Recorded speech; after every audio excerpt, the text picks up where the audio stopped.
तो नमस्कार दोस्तों, फिर से आपका स्वागत है हमारे चैनल ओपन मंच मीडिया में। तो आज फिर से हमारे साथ है पंकज सर, जो कि एक इंडिपेंडेंट पॉलिसी रिसर्चर हैं, ब्लॉगर हैं, जर्नलिस्ट हैं। तो पंकज सर, स्वागत है आपका हमारे स्टूडियो में। तो 3-4 सालों से आप इंडिपेंडेंट पॉलिसी रिसर्चर हैं, ब्लॉगर हैं, और इस पर हमेशा ही कुछ ना कुछ नया रिसर्च करते रहते हैं, कुछ ना कुछ नया प्रयास करते रहते हैं। और ये सब करते वक्त आपको कई सारे परेशानियों से झेलना पड़ता है, कई सारे समस्याओं से गुजरना पड़ता है। तो उन सब समस्याओं से गुजर के भी आप कैसे काम करते हैं, अपना कुछ बताएंगे थोड़ा? जहाँ तक मेरे इंडिपेंडेंट ब्लॉगर का काम है या पॉलिसी लेवल पे जो भी काम है मैं करता हूँ। और जहाँ तक मेरे अनुभव की बात है तो मैं 3-4 साल पहले बनारस में कम्युनिटी मीडिया के लिए मैंने काम किया था। कम्युनिटी मीडिया के प्रोग्राम बनाने के बाद जब मेरी पॉपुलैरिटी बढ़ने लगी तो कई लोग मेरे पीछे उल्टी सीधी डीलिंग करने लगे और मुझे अलग थलग करने लगे। तो मैं तो उसी समय समझ गया कि भाई ये लोग जो है कि मेरी पॉपुलैरिटी को डिक्रीज करना चाहते हैं।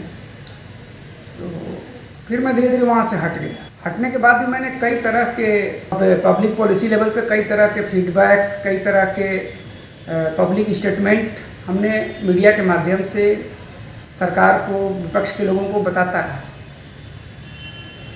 और कई तरह की समस्याएं आई। कई लोग तो मेरा नाम और आईडी लेकर खुद ही पंकज शर्मा बन रहे थे। बनारस के ही कई लोग थे जो खुद को ही पंकज शर्मा घोषित करके मेरी आईडी पे डीलिंग कर रहे थे, पब्लिक डीलिंग कर रहे थे। मुझे उसके बारे में तुरंत पता चला था, लेकिन मैं सोचा कि चलिए चीज़ें आएंगी तो समझ में आएंगी, जब मेरे सामने आएंगी तो यही रहा। तो कई तरह की समस्याएं आती हैं। जब आप इंडिपेंडेंट रहते हैं, जब आप स्वतंत्र रहते हो, इंडिपेंडेंट रहते हो, तो आप इंडिविजुअल रहते हो। तो जो भी ग्रुप्स के लोग हैं, जो भी आपके आसपास के ग्रुप के लोग हैं, जो भी अगली माइंडेड पीपुल्स हैं, वो अगली माइंडेड आपके सफलता से जलते हैं, जलन ईर्ष्या करते हैं। तो वो आपको डिग्रेड करने के लिए तमाम तरह के आपके ग्रुप नेटवर्क को तोड़ेंगे, अपने ग्रुप के लोगों को मिलाएंगे। तो इस तरह की कई समस्याओं से मैं झेला। तो मैं नए ब्लॉगर्स हों, नए पॉलिसी रिसर्चर हों, नए मास मीडिया प्रोफेशनल हों या जर्नलिस्ट हों, मैं उनको कहूँगा कि आप अपने नियरेस्ट नेबर में सिर्फ अपने विश्वास के आदमी को ही रखें। तो सर, आप जैसे कि पॉलिसी रिसर्चर हैं, तो आप अलग अलग पॉलिसी पर रिसर्च करते रहते हैं, क्या चल रहा है कि इस पॉलिसी में क्या क्या सुधार करना चाहिए, क्या नहीं। तो इसी से मेरा सवाल इसी से जुड़ा हुआ है, जो कि है हेल्थ पॉलिसी पे। तो हेल्थ पॉलिसी पे अभी सरकार ने क्या क्या सुधार किया है और क्या क्या सुधार करना बाकी है सरकार को? हाँ, हेल्थ पॉलिसी में काफ़ी सुधार हो रहा है। सेंट्रल गवर्नमेंट ने भी काफ़ी सुधार किया है, स्टेट गवर्नमेंट ने भी काफ़ी सुधार किया है। कई स्टेट्स में काफ़ी सुधार हो रहे हैं। हेल्थ पॉलिसी में आयुष्मान योजना पे भी काफ़ी काम हुआ है। तो हेल्थ पॉलिसी धीरे धीरे बेहतर हो रही है। अभी बहुत सुधार होना बाकी है। जैसे आप इमरजेंट हैं या मान लीजिए आपका एक्सीडेंटल होता है रोड पे या कहीं, आप एक कॉल करते हैं, उसके 15 मिनट के अंदर एम्बुलेंस का आ जाना और उसके बाद एम्बुलेंस वाले आपको लाद कर हॉस्पिटल तक ले जाएं। हो सकता है कि आपके साथ अगर कोई है तब तो ठीक है, अगर कोई आपके साथ नहीं है तो उस केस में आपके लिए दवा खरीदना, आपको डॉक्टर को दिखाना और जांच कराना, ये सब कुछ निःशुल्क होना चाहिए। दवाई देना इत्यादि सभी कुछ निःशुल्क होना चाहिए इमरजेंट पोजीशन के लिए, इमरजेंसी में। जहाँ तक जनरल और ओपीडी का बात है, जनरल ओपीडी में भी अगर कोई भी मरीज अगर दिखाने के लिए जाता है सरकारी अस्पताल में, तो गवर्नमेंट को चाहिए कि मरीज के साथ पहली बार में ही कोई एक्सपर्ट डॉक्टर किसी भी रोग का मिले। किसी भी रोग के एक्सपर्ट डॉक्टर बाहर के दूर दराज के मरीजों के साथ डायरेक्ट ओपीडी में मिले।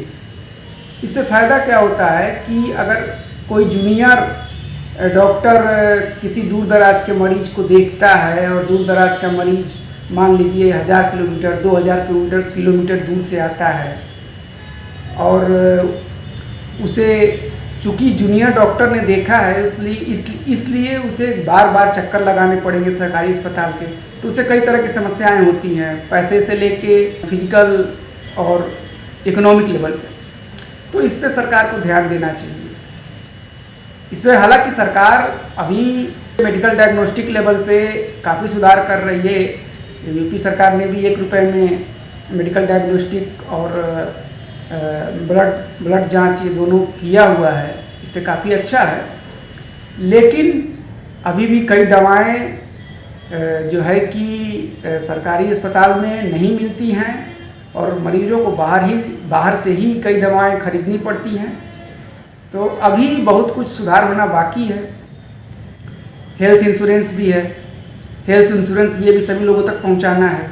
आयुष्मान योजना को इस तरह से बनाना होगा कि सारे स्टेट और सेंटर के सभी गरीबों तक, मध्य आय वर्गीय तक आराम से पहुंचाया जा सके। तो इसी के साथ बढ़ते हैं अपने दूसरे सवाल पे कि सर ये जो नई योजना चली है जिसमें इंटीग्रेटेड आधार कार्ड और पैन कार्ड है, तो आधार कार्ड और पैन कार्ड जिसने अगर पिछली साल नहीं जुड़वाया अपना और इस साल जाते हैं वो इंटीग्रेट करवाने, तो उसमें 1000 रुपये का लेट फी लग रहा है।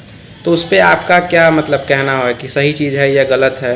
नहीं, देखिए, आधार कार्ड और पैन कार्ड ये लिंक हो जाए तो अच्छा ही है और लिंक रहना भी चाहिए, ताकि कोई आपके आधार कार्ड का गलत प्रयोग ना करे, कोई आपके पैन कार्ड का गलत प्रयोग ना करे, ये ज़रूरी है। जहाँ तक लेट फीस वाली बात है तो उसमें लेट फीस का कोई बहुत ज़्यादा मतलब नहीं है, क्योंकि यह सिंपल OTP वेरीफाइड वर्कआउट है।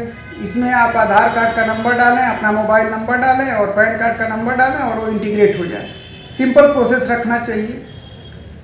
और उसमें ये है कि इस समय लोग कह रहे हैं कि मैं टैक्स नहीं भर पा रहा हूँ। कई लोगों का ये क्वेरी आता है कि मैं इनकम टैक्स नहीं भर पा रहा हूँ क्योंकि मेरा आधार और पैन लिंक नहीं है और मैं इनकम टैक्स जीरो फाइल करना चाहता हूँ। इनकम टैक्स जीरो का मतलब मेरा इनकम टैक्स कुछ लगेगा नहीं, लेकिन फिर भी मैं फाइल करना चाहता हूँ, लेकिन मैं नहीं कर पा रहा हूँ क्योंकि मेरा आधार कार्ड और पैन कार्ड लिंक नहीं है। तो मैं 1000 रुपये का बर्डन क्यों लूँ? सही भी बात है, वो 1000 रुपये का बर्डन क्यों लेगा? तो इसमें सरकार को सोचना चाहिए कि जो व्यक्ति आधार कार्ड और पैन कार्ड लिंक कराना चाहता है तो सिंपल वे में उसका मोबाइल OTP वेरिफिकेशन से काम चल जाए तो हो जाए तो ठीक है। और इससे 2 फायदा होगा सरकार को, जितने भी नए टैक्स पेयर हैं उनका डिटेल मिलेगा, नए टैक्स पेयर जुड़ेंगे, ज़्यादा से ज़्यादा लोग जुड़ेंगे। वो 1000 रुपये के लिए ऐसा ना हो कि लोग दूर भागें। तो इस तरह की कई चीज़ें हैं जिसे सरकार को सोचना चाहिए। और ये ज़रूरी भी है कि आधार कार्ड इंटीग्रेट रहे, पैन कार्ड इंटीग्रेट रहे, वोटर कार्ड इंटीग्रेट रहे, पासपोर्ट इंटीग्रेट रहे, ताकि वेरिफिकेशन करने में इंडिविजुअल को कहीं से कहीं कोई परेशानी ना हो